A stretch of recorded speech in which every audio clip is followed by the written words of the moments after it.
Фудбалер на Силекс договарал за пари да го продаде надпреварот со Металург од 18 мај годинава, објави МВР.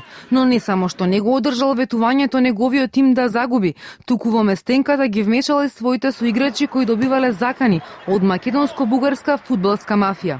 Според пријавата од МВР, 26 годишниот фудбалерот Кочани на четворица соиграчи им ветил по 1200 евра за да не даваат голови и Силекс да го загуби надпреварот, но тие одбиле и клубот победил 3:1.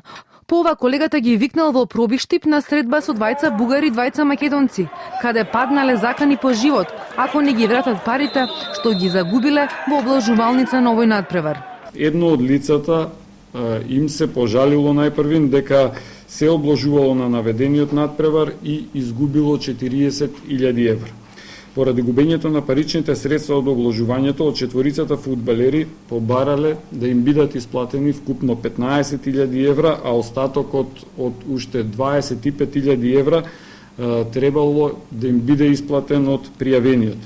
При тоа, на средбата на четворицата фудбалери на Силекс им биле упатени сериозни закани по животот. Сериозно и ги сватиле заканите, па платата што ја зеле веднаш им ја пределе на местачите на нова средба во Пробиштип. Иако платите не биле ни приближно до 15.000 евра што им ги барале првично, остатокот им го простиле. Која е мистериозната четворка, се уште не се знае. Полицијата не исклучува дека местела и други надпревари. Од МВР велат работат на целосно расчистување на случајот и откривање на сите инволвирани.